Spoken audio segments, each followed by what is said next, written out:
মাঝে মাঝে জীবন এমন জায়গায় এনে দাঁড় করিয়ে দেয়, তখন আমাদের হাতে আর কিছুই থাকে না।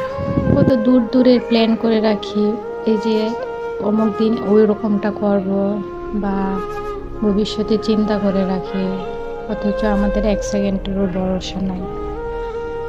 এই তো সেদিন আমরা প্ল্যান করেছিলাম যে শুক্রবারে যাব আগারগাঁ, এশীয় বাণিজ্য মেলা হচ্ছে, ওখানে ঘুরতে যাব। অনেক দিন আগে থেকেই প্ল্যান করে রেখেছিলাম, অথচ শুক্রবারে হঠাৎ করে এমন সংবাদ শুনলাম। তারপর যেতে হলো হসপিটালে। ভাগ্যের কাছে আমরা কতই না অসহায়। হঠাৎ করেই শুক্রবার সকালে বাসা থেকে ফোন আসছে, আমার ছোট বোন কান্না করতেছে অনেক ভোরে।